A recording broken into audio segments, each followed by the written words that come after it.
When you hear industrial lands, what do you picture? Because it's probably outdated. So why do these lands matter? Even if you don't work in industry, the answer involves more than you think, from property taxes to key city services and infrastructure. Let's talk about it. You're listening to the Real Ridge podcast, where we share the stories behind the headlines on topics that are shaping Maple Ridge. Today, we're exploring why industrial lands matter for jobs, taxes, economic resilience, and commute times with Eric Adernack, Industrial Lands Program Manager with the City of Maple Ridge. Welcome, Eric. Thank you very much, Dan. Why don't you just start off and what is your job? What is your position? Well, to start off, you just mentioned it, Industrial Lands Program Manager. I'm leading the North 256th Street Industrial Lands Area Plan. That has been keeping me very busy for the last year. There's been lots of engagement, technical work, milestones over the last number of months, and we're advancing that to Metro Vancouver for consideration. In terms of why we're wanting to even advance industrial lands, that's part of today's conversation about economic, jobs, local tax base. Excellent, thank you. So when people hear industrial lands, what do they usually picture? And why is that picture often outdated? Well, I think some people look back, they may not remember directly the Industrial Revolution in terms of cleaning out chimneys, smokestack industries, chemical plants, steel plants, even sawmills and other types of things. Some of those sectors don't apply at all to British Columbia. We certainly have a natural resource sector, was previously in the Lower Mainland, but as you can see from False Creek, no longer there.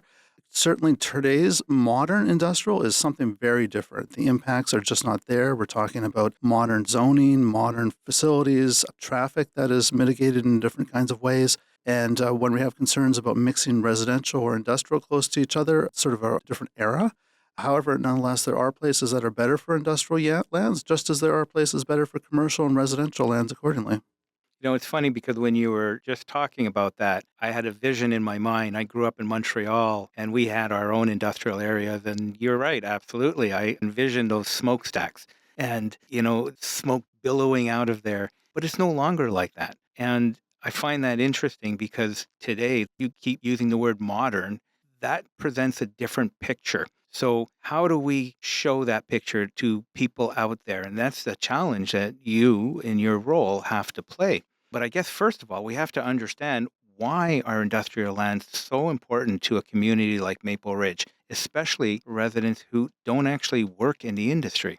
Sure, that's a common question I get from people in Metro Vancouver, Maple Ridge, elsewhere. They say, I don't work on industrial lands. It's not relevant to me. I don't care. Frankly, some people have said something like that. In reality, we all are consumers. We buy something at a grocery store, we buy something at a shopping center, we get something delivered, we get our car maintained, etc. And that's just one part of it. Plus, we may be dealing with businesses that have business-to-business relationships with industrial tenants. And based on our information, about 22% of the employment within the Metro Vancouver region is actually on industrial lands, and those scarce lands only represent about 4% of the total inventory of land stock. So that's very precious, high-value activity. Jobs pay quite a bit better than the average job in the Metro Vancouver region. In terms of business growth and activity, we are continuing at Maple Ridge to try to attract and grow industrial, but also business activity in general. Those places need accommodations, whereas there's already plenty of land that's designated and intended for residential uses. And lastly, in terms of our property tax base, if we want to think of this both as a community planning matter, but also a city planning matter, industrial users pay something like 3 times the mill rate for property taxes, yet they don't require as many services from the municipality. So they're very much a net positive contributor to the financial tax base of the city.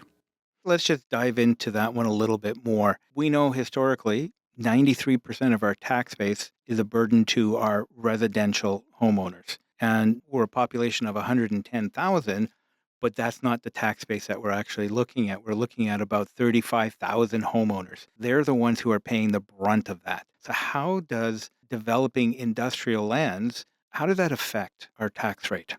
So over time, it will be gradual, but over time, as there is an increasing growth of industrial land stock that has assessed values that are higher because they're service developable lands, they have improvements on them in the form of buildings and other improvements, and that assessed value is increased and there's more businesses on it. What we're going to see is that the proportion of the land that is industrial class, according to BC assessment, would increase over the years.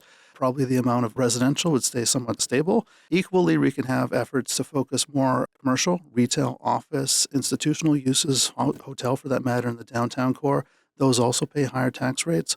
Over time, those uses will contribute more and more to the financial resiliency and resources of the city so that property tax bases for the property tax rates for the average residential tenant, as well as renters indirectly, would not go up as high. At the same time, there could be an enhancement of services that go to the municipality because when we look at it, and I've done some studies about this, it's not just how much is paid by the different asset classes or land uses, it's notably that different sectors consume municipal services at different rates. So a residential, because of amenities, schools, parks, recreation, or transportation, other matters, would generally consume more than an industrial user that is quietly minding their business and making jobs. So going back to the image that you just dramatically popped into my head about smokestacks, how do we avoid that?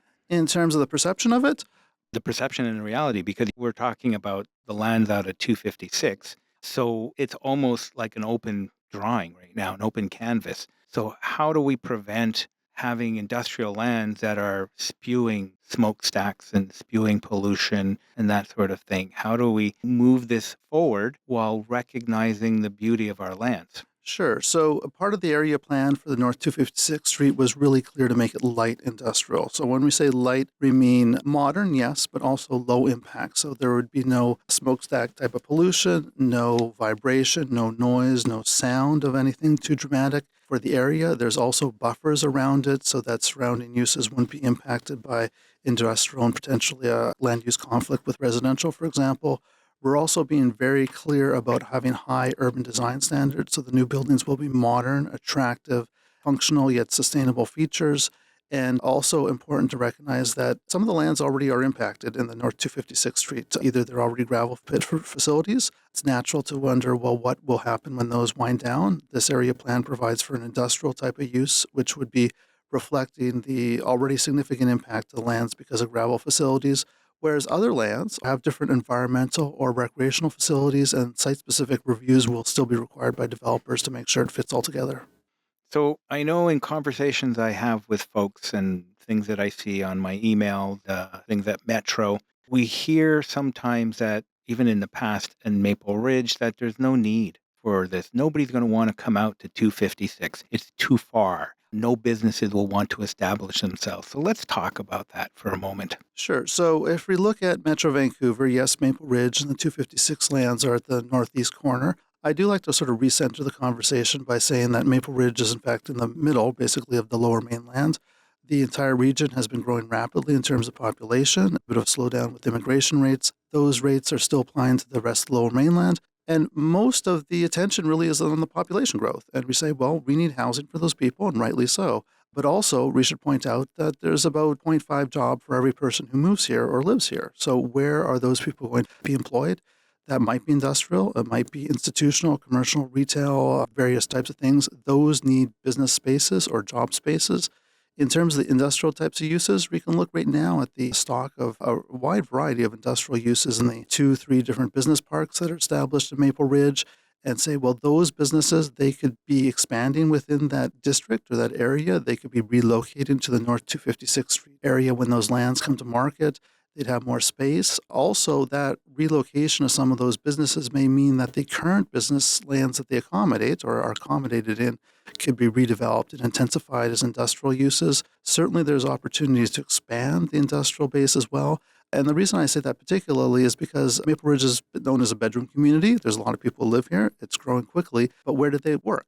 Many of them work in the Coquitlam, Surrey, Langley, Burnaby's of the world, and those jobs, be it industrial or commercial, are lost as well as the tax base. So if we can have more spaces for businesses to grow in the area, then over time we'd have shorter commutes, we'd have higher tax rate for the community, and from a community planning perspective, a whole series of benefits. What types of businesses those have to be or should be, a list I sort of mentioned was PDR, production, distribution, repair. That's a common definition of industrial uses, and we go with the lower impact types of things. Those can range from everything from e-commerce and transportation to, in some cases, depending on the location, biotech or research and development or even technology, be it more established technology or something new. And because we're talking about such a large area for North 256th Street, there's opportunity for a lot of different types of businesses. And we don't have to be stating exactly what it is going to be, the first business who moves in there or the one years and decades later when it turns over. Hmm, interesting. So, what happens when a city doesn't protect or develop their industrial lands? What is the concern in some parts of the region, and we've seen this, in fact, in parts of North America, is that the older industrial lands decline. They're perhaps in a prime location in an urban part of a city, for example. And what happens? Those businesses close, the industrial lands are somewhat derelict, and they get redeveloped for residential, sometimes commercial types of uses. And that provides more housing for community members, and that has its merits. But as the community develops, they may realize that they built a lot more housing, and where's everybody going to work? Where they can be getting their supplies? What is going to be the tax base ratio moving forward? And over a little while, and almost sometimes when it's too late, they may realize that some of the situation has become unfavorable. That's interesting because you're describing a situation that we have in Maple Ridge right now. One of our industrial areas, large industrial areas at Stewart Crescent, which is overcapacity. The biggest complaint I hear from there is there's no room to expand. So if there's no room to expand and they need to expand, are they going to go looking elsewhere? Or is there an opportunity to go to 256 industrial lands and move their operations up there? That'll help open it up. But we have businesses right now out at 256, but they haven't really been able to evolve because there's a lot of work that has to be done there. We need to put sewers and pipes and more hydro and that sort of stuff. So if we were to continue developing 256 into a mature industrial area like Stewart Crescent, is that where you're thinking of? Yeah, I like the way that you present that. So mature is where we'd be going for. Right now, you could use the term pioneering or something like that. It might be considered a little remote. There's some infrastructure, there's some lacking. Transportation is an issue, but over time, and this is a number of years, this doesn't happen in overnight. We're looking at having transportation improvements, investments, both fixing up some of the intersections that are challenging, extending Abernathy Way, looking at some new roads within the area, providing full infrastructure to some of the lands. And there are industrial lands right now that are somewhat dry industrial types of uses or outdoor industrial uses where they're fine in terms of what they're functioning now, but they're not very building intensive or job intensive. And for the current era, that's fine.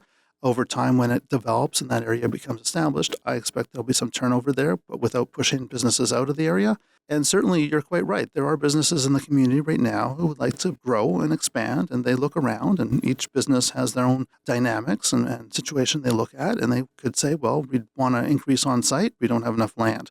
We'd like to expand next door. It's all built. Could we go to 256? And in some cases, we're hearing stories of businesses going elsewhere, and that's going east usually, whether it's Abbotsford or in worst case scenario, they keep on going all the way to Alberta.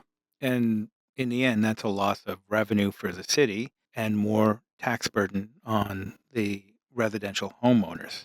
For sure. It's negative on many rounds. So it would mean less tax revenue. It would mean less job opportunity, less businesses, and in some cases, not just for the region, but in fact for the province. And if we're looking at wanting to enhance the economy of the province and the nation during somewhat difficult times, I think industrial lands are a critical part of that, especially, and I make the point that when we talk about why do we need industrial, we have by far Canada's largest port in Port Metro Vancouver, and that is a huge direct or indirect consumer of industrial lands. If we're looking to diversify the economy away from the United States, that means more trade going east-west, including through the port, and all the more important to have industrial lands in the region that are not just available, but are serviced and accessible through enhanced transportation infrastructure.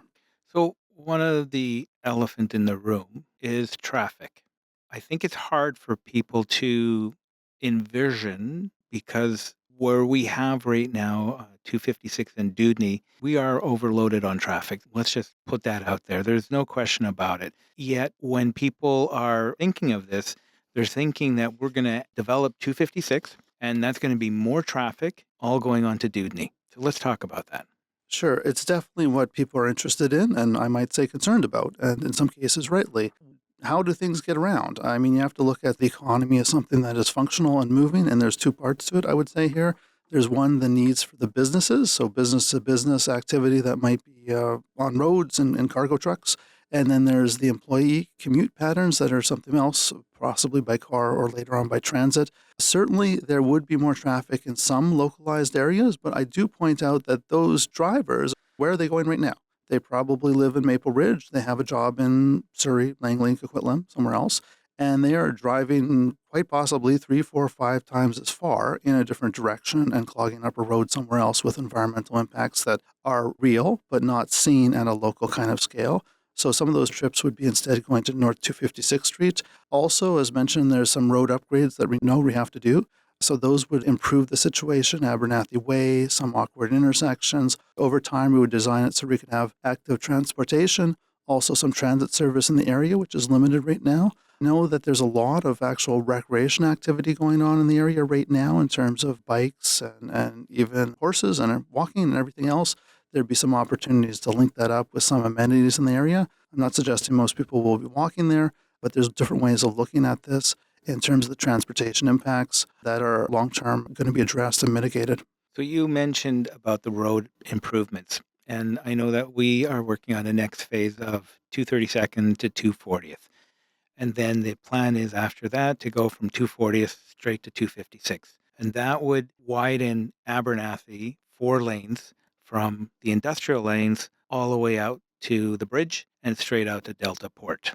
So let's talk about timelines about that because, again, folks are thinking that we're having shovels in the ground at 256 before we've even completed these connections. So what can you tell me about that? Right. I would present it as we have during the open house and engagement that we did for the area plan, 3 different series that occurred last year. So we say we're certainly advancing the area plan process that has a land use designation plan associated with it. Even though we intend that it'll be approved this year, it'll take a number of years to be built out, in fact, probably decades. At the same time, there's the Abernathy Way Extension Program that's been long discussed and progress made on the last few phases. That's coming along, and I intend and hope that it connects at relatively similar timeline. I don't think we have a firm timeline just yet because of various variables, but over time, we would be seeing both of those things ideally coming together and saying, okay, as there is more activity in this area, there is going to be more infrastructure in a thoughtful, proactive way. Same with transportation. Many of these things are very expensive parts, and we want to make sure we build them in a planned way and in a timely way so that when we need the service, it's there. Not too early, not too late. Cost sharing mechanisms might be available, or perhaps grants from senior levels of government for some of the infrastructure to contribute to this. And again, looking at this as a full build out, it's a long term, big effort, but it is a long term payoff. So when you say long term, for it to be fully built out, we're not there yet because you don't just all of a sudden start building the whole thing out. It would likely come in phases. So you could theoretically have some businesses start to grow. And by the time that we're halfway built, let's say, your connections on the Abernathy would likely be done by then. That makes sense? Generally speaking, without putting dates on the map exactly, that's what I would see it coming out. So we have the infrastructure going in, some of the intersections, for example, being addressed much sooner, some of the other ones taking longer. And the ultimate plan, of course, as you've alluded to, is one could drive from 256th Street down, going west to Abernathy Way, connecting all the way to the Golden Ears Bridge, and then connecting up South Fraser Perimeter Road to the port, or the highway to basically the rest of the Lower Mainland, if not the province and the nation. That, when measured by minutes rather than kilometers, would be a very attractive proposition as more infrastructure is advanced. Yeah, and I think when you talked about, the concern that folks have about more truck traffic and how that's managed, let's just get a little bit more into that and to why 256 is that critical component and how it all flushes together. Sure. So some of the traffic would be, as mentioned, commuter traffic. So that might be from the local residents, whether they live in different parts of Maple Ridge. Over time, as there is more employment up there could be potentially transit service. So that would take some cars off the road. We look forward to that. In terms of the goods movement access to it, certainly some of the businesses are going to be serving other businesses in the region, but also some within the city. And ideally, with a fully mature or getting there large district, we could see some businesses that are serving other businesses in the same district, sort of eco-industrial kind of complex. So the transportation is literally across the street, not anything else. Now there is a few gravel pit operators in the area that generate some traffic, as well as a concrete facility. That profile of traffic impacts would change over time as well. And of course, those gravel trucks go down to Dudney because there's no other way for them to go. So that does clog up Dudney Trunk as well as Lougheed because everybody's trying to find a way, especially when there's an accident. They're all trying to find a way through. Having developed the plan of 256 Abernathy straight through, that opens up another arterial route that allows people in and out of Maple Ridge, which is, I think, a great thing. But we're not just talking about 256. We have other industrial lands that we're focused on as well. So let's go into that for a bit. Sure. So certainly my focus has been 256, but I have looked at and assisted with other projects. There is the Fraser River. Certainly, I've looked mostly at 256th Street Industrial Lands Area Plan, but there's also other areas, including the Albion Industrial Area along the Fraser River. There was a study completed last year looking at bring to market exercise, basically working between the city, Kwantlen First Nation, as well as Maple Ridge and Metro Vancouver, and saying, well, what are the challenges for this site? There are designated for industrial uses. They have some industrial uses there, but there can be some technical items that need to be uncovered. And for example, that study looked at some of the servicing limitations in the area, soil qualities, geotechnical issues, requirements for land assembly, and other types of things. And it didn't necessarily address and solve all those things single handedly, but it profiled them, it documented it so that when a developer comes along or an owner says, well, I want to expand the building on my property, what could I do? There's daylighting of that, there's understanding of it, and it's de risking it from a city's perspective. There's other parts of the city, again, that may have different histories and different opportunities and constraints, and that's why we really have to have sort of a localized approach in some areas. It's not simply you have purple on a land use map and that's an industrial designation and there you go. Yes, there can be different types of industrial, of modern, traditional, whatever we just discussed, but also some properties are small, some are large, some are looking for spaces where tenants have 2, 3, 5,000 square foot flex units. Some are looking for a 50,000 or 100,000 square foot warehouse for distribution activity. Some cases, the properties have environmental challenges and the steep and watercourse and setbacks are required. So what is the opportunity for each site is a combination of not just the physical features and the policy objectives by the city, but also the developer applying their minds to it and saying, well, I know the market, I know the site. For this phase, we're going to build this out, and later on it'll be something else. And given the hundreds of acres of lands at the North 256th Street area, there's a lot of opportunity. It's almost like envisioning a puzzle, and you have to start that puzzle from somewhere. When we are looking at that puzzle, are you able to maybe just go a little bit further as to who's responsible for what? I know the city doesn't go out and build homes. The city doesn't build shopping centers. That's not what cities do. We don't own that land. So in an area like 256 or Albion, what is that division of responsibility in general? Sure. So the city is the conveyor in these cases, providing policy and regulatory environment for land uses. In this case, industrial, tying it to both land use plans, such as the official community plan, economic development strategies, and whatnot. They may not own the land, and in most cases, they in fact do not own the land. They would provide a policy that says this is industrial designation. The zoning matches it. It could be as appropriate for the area, light or heavy, modern, whatever that may be. And then they provide infrastructure. Some cases it's already there. If it's a use that doesn't require much infrastructure, it's somewhat of a non-issue. In other cases, they may work with the developer to say, okay, well, it's not just one property that needs servicing, or it's more efficient to do this in an entire street or district kind of way. There could be some collaboration between different property owners or some financial mechanism to share out the cost for the infrastructure, for example. It's also the job of the city to acknowledge and respond to other community interests. There is, of course, developers, and there is the industrial sector that has interests. There is the other part of the community that may be across the street or miles away. How do you balance that out with their own interests as well? And recognizing both short-term interests, but also long-term. So the city is doing capital planning and thinking, well, how are we going to pay for this infrastructure? What is our tax rates going to be under different scenarios of different mixes of industrial, commercial, residential land use scenarios? So, looking at all of that you just said, I'm a business owner. I want to open up some form of industrial complex. Why would I want to come to Maple Ridge? What would attract me to come to Maple Ridge?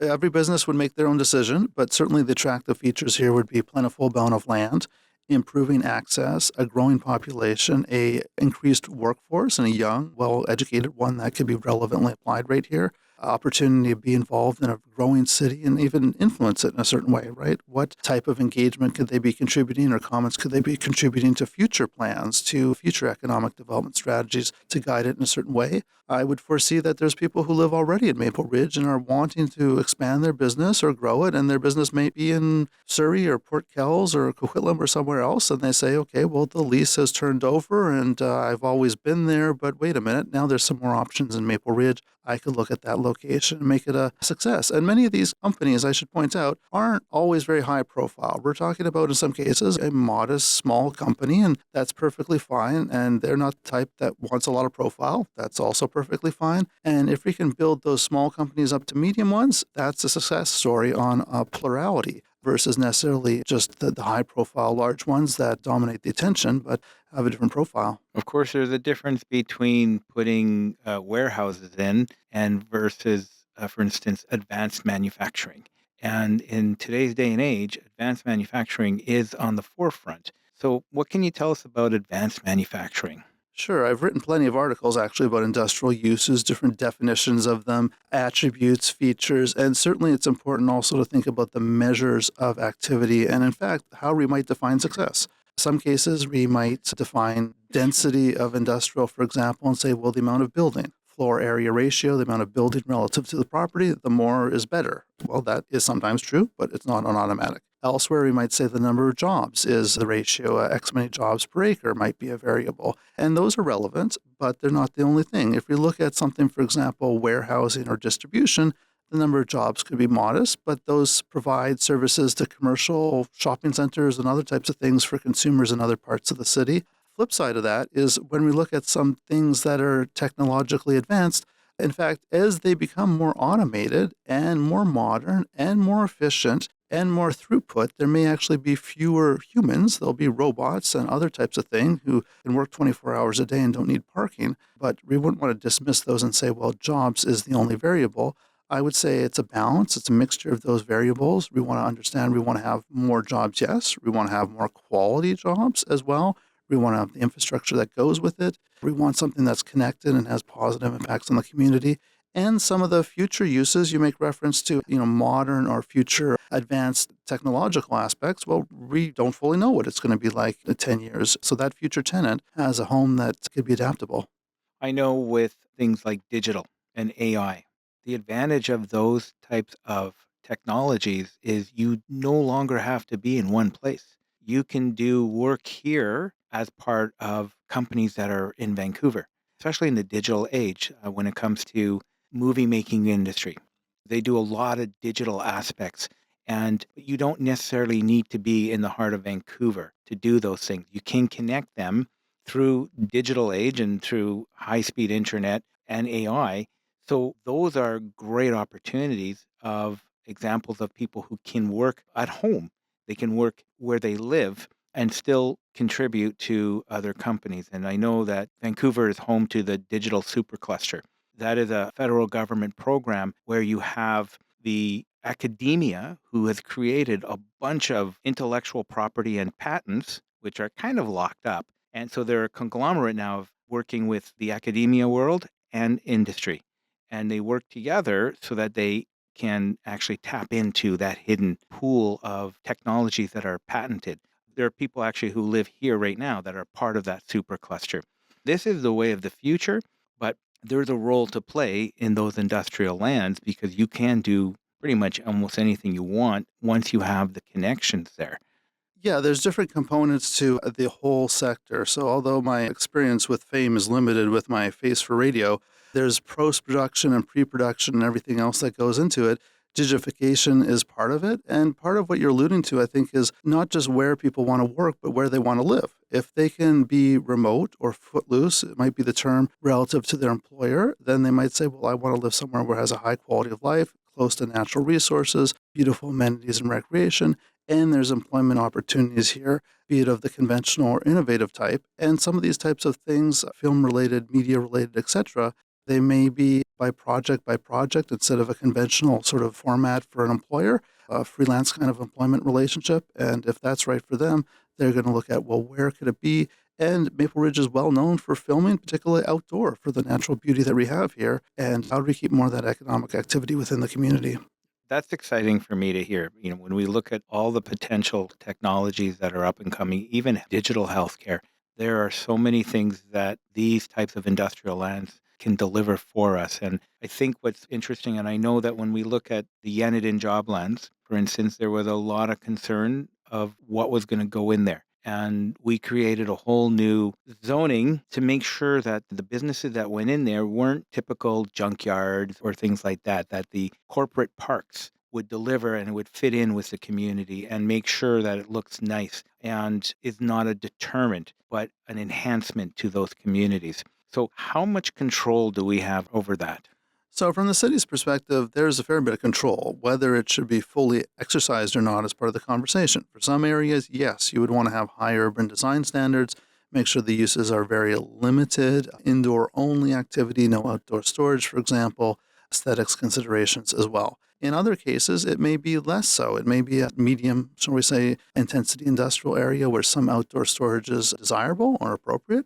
There are ways to design that. You can put the outdoor storage behind the building so it's not visible from the street, but it still exists. Yet at the same time, it has to be functional for the business. As I mentioned, there's a number of different types of industrial users. Some simply need outdoor storage, works yard, landscaping equipment, what have you. Put them in the right district and put the other ones at the right other places for them. And with a lot of land, we have the flexibility of doing that. We're not required to put everything all at the same place, which will create a congestion problem and then some. So, big question. Is there a demand for these lands? I get that question as well. So, if we look at the Metro Vancouver region, it's a well known item that there's been a shortage of industrial lands for decades. The amount of lands in the inventory has stayed pretty flat, or in some cases, there's been losses of land from conversion from industrial to other uses, be it residential or commercial in some places. There's been relatively few substantive additions over the years. And yet, the population of the region grows, the workforce grows, the port volume grows as well. I know over the last 2 years or so, the vacancy rate for industrial uses has gone up. The economy slowed down in general. The real estate market has cyclical patterns. I'm not concerned about that. I don't want to be ignorant of the fact that it's a challenge for some businesses or developers. However, when we're looking at the medium or long term land uses for the cities, what are the fundamentals? We have a growing population in the region, but particularly Maple Ridge, growing workforce, growing demand for trade. I certainly envision through the infrastructure that we have here, and then virtually fixed amount of land aside from what we're adding in 256th Street. And as the inner areas are developed out, or in some cases, unfortunately, lost, then we'd be seeing more businesses perhaps looking to Maple Ridge for the first time. We'd see businesses staying within Maple Ridge rather than going elsewhere. And there is the economic opportunity there, plus having our eyes open to it being not just the smokestack type of stuff that we might envision, but modern types of very attractive jobs that can be part of the community. So, you came to Maple Ridge for this specific job. Why? Well, I love industrial lands, and it's a great idea, an opportunity to apply my skill set in terms of this. So, although as a planner, there are many people very much interested in housing and environmental matters, which are very important, I have a much different sort of worldview about things. I think it's important that we also look at the third leg of sustainability, environmental, social, and economic. So, economic, we talk about jobs, taxes, our GDP, other measures of success. And those, especially during a trying time, require more attention. They have all sorts of offsite impacts. They may not always be as clean and beautiful as a rendering of a beautiful new mixed use complex or a new park, but they're important of this. And I very much have a mind also on just the average business operator. How do they see the world? They're not just a color code on the map. They actually have some challenges in many cases or opportunities to expand or grow or to close it up, whatever the situation may be. And how do we keep those businesses here? How do we respect their contribution to the city? How do we tie that together with transportation that is effective and understand that there's sort of been, in some cases, a blind spot to industrial lands when it comes to community planning? That's interesting, your view on that, because when I look at what's happening, you brought it up with what's happening down south to us. The trend right now is to diversify our economy. We have to. And the more that we diversify with other nations and global trade, that's more people demanding our products. So when we look at this, we want to make sure that we're able to deliver that. We're coming down to the end of our time here, so I'm going to leave you with one more question. And that is, if residents that are listening to this conversation, what's the one or two things that they should take away from it? I think it's great that they've listened to our entire conversation about this important topic. There's a lot to be covered. And although we've been using words, I would say that some graphics or actually site visits might be informative to see what these lands look like, both some historic examples, be it in Maple Ridge, some modern examples in other parts of the city. I've done walking tours and written articles and taken photos of all these things to sort of show what does this looks like. Some places you can mix it together, some cases you can't, etc. And also understand why, as part of a complete community, they should care. Even if it's secondary or not a direct relationship, it's part of their community and it's required for a complete community. And that term is being used an awful lot. And this is part of that scenario. So there's a lot of readings out there if they want to look it up. All the projects, information about the North 256th Street area lands and associated materials are on the project website. And really making an informed decision about these lands and understanding them, especially vis-a-vis the economic and employment connections. So, if we were to point somebody in a direction of where to go, do we have this information on Maple Ridge's website? It's all there. The website is mapleridge.ca/industrial. And we do update it as the project advances. There's also another website with some new graphics specifically about industrial lands and providing a scenario about that. And I invite people to take a look at that or contact me directly. And all the surveys and the questions that we sent out to the public, would we find them on there as well? That's right. So we did 3 rounds of public engagement as part of the North 256th Street area plans. Those survey questions, as well as the summary of the responses, are posted there, plus some draft materials that were prepared. We also, I should mention, commissioned some technical studies that are a bit more thorough of a read in terms of environmental engineering, terrain, as well as transportation related studies to make sure that it's not just the land use results that are attractive, but they're supported by a rigorous technical regime. Thank you. I think the one thing I walk away from this conversation is, with a residential tax base of 93%, I look forward to the time where we're able to start to reduce that for our residents and find other ways to help pay for recreational facilities, to help pay for roads, to help pay for more facilities for the cities to be able to use. Eric, thank you for taking the time with us today. I look forward to your continued work and to get to the end result. Keep that work going at 256. Thank you. Thank you very much, Dan. I'll continue to be industrious as I can.